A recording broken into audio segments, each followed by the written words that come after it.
आनंद मासिक पत्रिका अंक 34, प्रतिलेखन संख्या 31 एवं 32, गति 100 शब्द प्रति मिनट। राष्ट्रपति महोदय, आपके शब्द बड़े मर्मस्पर्शी हैं। अपने भारत और उसकी व्यापक विविधता के बारे में कहा है।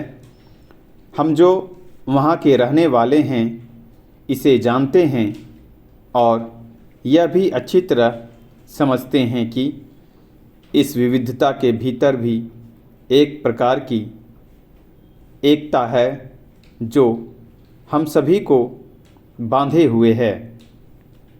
आपने मेरे पिता के विचारों का उद्धरण दिया। मैं आपके शब्दों को ही उद्धृत करना चाहूँगी। राष्ट्रपति जी, आपने कहा, सत्य और स्वप्न में बिरले ही कभी समानता होती हो, किंतु स्वप्न ही लक्ष्य को उच्चता प्रदान करते हैं।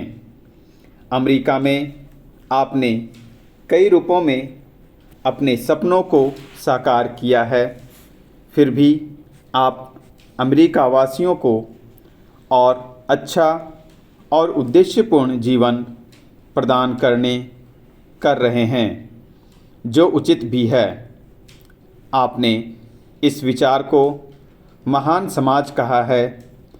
हमारे भी अपने सपने हैं जो आपको यहाँ से छोटे लग सकते हैं, क्योंकि वे बहुत सामान्य हैं। उतना भोजन की जिससे भूख बुझ सके, ऐसे घर की जिनसे हवा पानी से बचाव हो सके, इतनी दवा दारू और शिक्षा की जिनसे लगभग 50 करोड़ लोगों के विश्वास और आशा को बनाए रखा जा सके। किंतु जीवन में सभी कुछ सापेक्ष है। हमारे देश में एक पुरानी कहावत है। एक आदमी कहता है, मैं तभी तक अपने पास जूते ना होने की शिकायत करता था जब तक मुझे ऐसा आदमी नहीं मिला जिसके पैर ही नहीं थे। महात्मा गांधी ने एक बार कहा था और मेरे पिताजी भी जिसे बराबर दोहराया करते थे कि हमें भारत में हरेक की आँख का आंसू पोंछने के लिए काम करना है। वास्तव में यह एक बड़ा काम है और इसका किसी भी देश में पूरा हो पाना संभव नहीं। हम बहुत वर्षों से इसी प्रयत्न में लगे हैं। 200 वर्षों की दास्ता का प्रभाव इतनी सरलता से नहीं मिटाया जा सकता। इसमें समय लगता है, इसके लिए काम करना पड़ता है, इसके लिए उत्साह चाहिए। भारत बदल रहा है। दुनिया में कहीं भी इतना गहरा अंतर देखने को नहीं मिलता जितना हमारे यहाँ है। हमारे यहाँ न केवल एक राज्य की तुलना में दूसरे राज्य में विकास का स्तर भिन्न है, बल्कि एक ही राज्य में ऐसा लगता है कि कई शताब्दियों का अंतर है।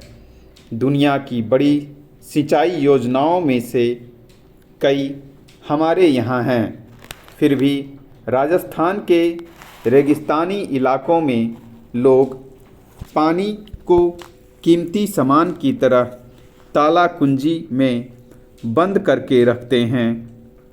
लगभग 2 महीने इन सीमावर्ती इलाकों का दौरा करते समय मैंने स्वयं पानी के अभाव की इन कठिनाइयों का और कुएं के लिए भी मीलों चल कर जाने का अनुभव किया था। 1 करोड़ 20 लाख या इससे भी अधिक बैलगाड़ियाँ आज भी हमारे गाँव की सड़कों पर धूलें उड़ाती चलती हैं। फिर भी भारत के अन्य हिस्सों में हम 3 परमाणु बिजली घर बना रहे हैं। खेती की पैदावार का औसत कम है। महोदय, दुनिया की निरक्षर जनता का तीसरा भाग भारत में है, फिर भी हम लोग निरक्षरता को बहुत तेज़ी से समाप्त कर रहे हैं। महाराष्ट्र में एक के बाद एक दूसरा गांव पूर्ण साक्षरता प्राप्त करने के लिए पूरा यत्न कर रहा है। माता पिता अपने बच्चों से पढ़ना लिखना सीख रहे हैं ताकि उनके गांव की इज्जत बढ़े। मद्रास में लोगों ने अपने स्कूलों का सुधार करने का बीड़ा उठा लिया है। उन्होंने 10 करोड़ से भी अधिक रुपया इस काम के लिए दिया है। यह सरकार द्वारा अपने स्कूलों पर खर्च की जाने वाली राशि से भी ज़्यादा है। पंजाब में छोटे छोटे कारखाने खराद और पंप बना रहे हैं। इससे देहातों में क्रांति मच गई है। भारत में दिखने वाले विरोधाभास और संघर्ष अनेक है।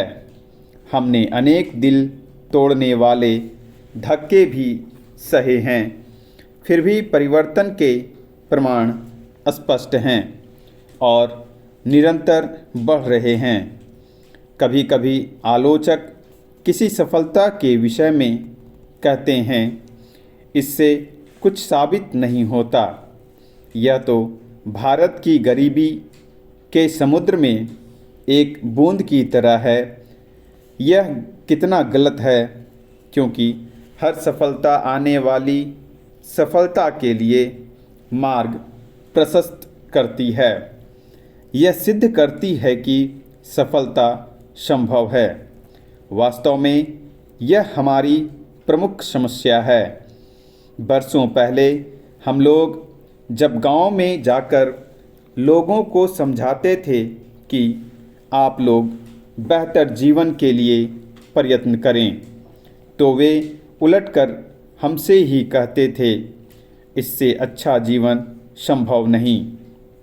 ईश्वर की यही इच्छा है, यही हमारे भाग्य में लिखा है और इसी को हमें भोगना है। आज एक भी आदमी ऐसा नहीं कहता। आज केवल एक ही मांग है और वह है सुखी जीवन की मांग। मेरे विचार में यह अपने आप में एक बहुत बड़ी सफलता है। आपने प्रजातंत्र की बात की। मैं एक घटना का वर्णन करना चाहती हूँ जो मैंने अभी थोड़ी देर पहले उपराष्ट्रपति जी को सुनाई थी। यह हमारे प्रथम चुनाव के समय की बात है। मैं एक ऐसे गांव में भाषण देने गई जहां एक दिन पहले विरोधी दल के एक नेता भाषण दे चुके थे। जब मेरा भाषण समाप्त हो गया तो श्रोताओं में से एक वृद्ध सज्जन खड़े हो गए और उन्होंने कहा, आपने जो कुछ भी कहा है हमने उसे बड़े ध्यान से सुना है, किंतु अभी कल ही कोई व्यक्ति आए थे और उन्होंने ठीक आपसे उल्टी बातें कही थी। आप में से कौन आदमी सही बोल रहा है, आप समझ सकते हैं। एक सार्वजनिक सभा में बोलने वाले के लिए यह कितना जटिल प्रश्न है। मैंने कहा, हाँ मैं समझती हूँ। मैंने जो कुछ कहा है वह सच है, किंतु मुझे इसमें भी कोई संदेह नहीं कि उन सज्जन ने जो कुछ कहा उनके विचार से वही सच है।